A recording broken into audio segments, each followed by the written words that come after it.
So today we're exploring out here in these shallow waters. We're just going to be moving to a new anchorage, and we're not using very much engine time, but that's going to do a fair bit of what we need for our power use.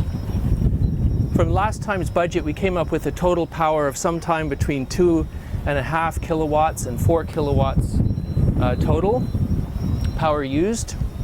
Today we're going to be generating power partly with the sun, as we've got a nice sunny day down here, and partly with our on-engine generator. It's the other way we generate power. And the on-engine generator can put out up to 6 kilowatts. At the moment we're generating something like 5.5 or 6. And the rest of it, the power we need, will come from the sun. Now the nice thing about such a big powerful generator is it doesn't take very long to put in a couple of kilowatts, and then we get a couple more kilowatts from the sun, and that's all we need for the day. So we can get, even if it's 15 or 20 minutes maximum engine running time as we're going to move around here in the harbor. That'll probably be enough.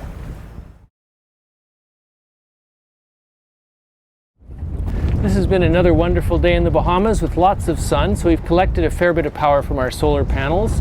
It seems like we get more than 2 kilowatts from them today. Now we've also run the water maker quite a bit, so our use is high, around 4 kilowatts. So we need about 2 extras. So what I'm going to do now is just start the on-engine generator. That'll give us the rest of the power.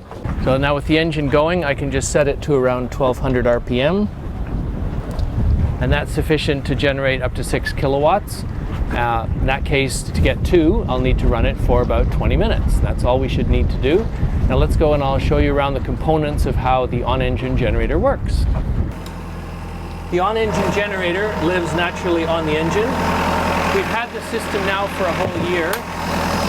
This is the heart of it right here. So that is the generator itself, spinning on this nifty belt system running down there, and that can generate over 6.5 kilowatts of power. It doesn't have a controller on it. The controller is over here. Do you want to show them? Sorry, I didn't know you were starting already. I was having a nap. Okay, this is the other part of the on-engine generator, the brains of the whole thing.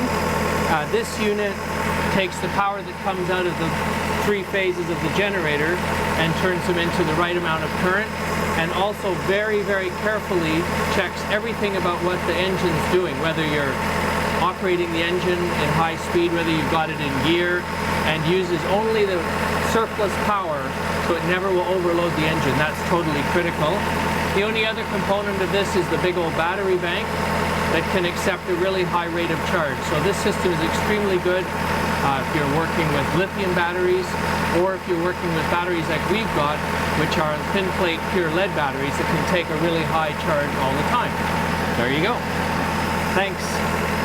So there you go, solar power on board, and today we're going to average something like 2.5 kilowatts, and we're using maybe 3, so the fact that we ran our generator for just a few minutes puts in enough, and then the solar power finishes charging it up while I have a nap.